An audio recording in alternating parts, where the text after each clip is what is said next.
Na verdade, assim, primeira coisa é que a gente deve pensar que a instituição de longa permanência deveria ser a última opção, né? Sempre a gente teria que pensar que o idoso, o melhor lugar para esse idoso ficar é realmente na família.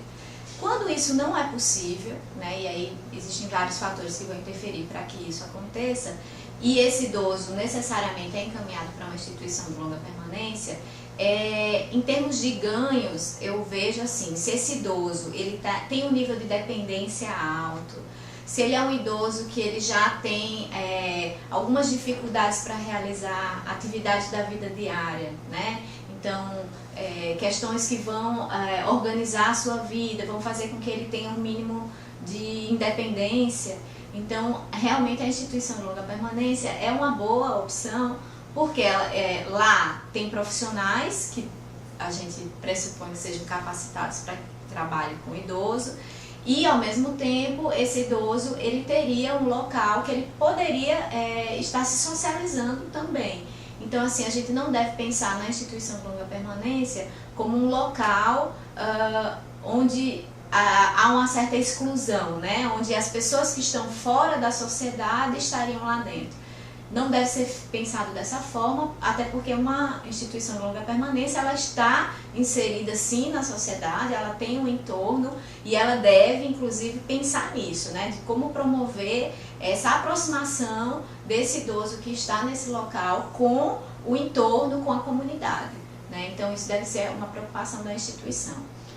Em termos negativos, a gente vai ver que existe uma série de preocupações, né? Então, quando esse idoso ele não está na família, e aí ele é muitas vezes colocado numa instituição de longa permanência contra a própria vontade, a gente realmente tem que refletir sobre algumas coisas, né? Então, assim, até que ponto esse idoso ele está sabendo das coisas que estão acontecendo, pensando no idoso que ele tem condições, ele tem capacidade cognitiva preservada nesse sentido de tomar decisão. E aí é muito triste quando a gente vê que na grande maioria das vezes, esses idosos eles são colocados realmente nessa palavra, né? Colocados numa instituição de longa permanência, à revelia, contra a sua própria vontade, ou mesmo sem saber muito bem o que está acontecendo.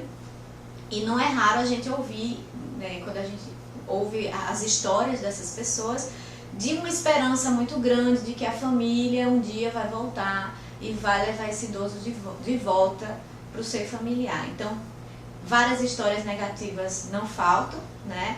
Infelizmente, a gente tem muitos problemas com instituições de longa permanência.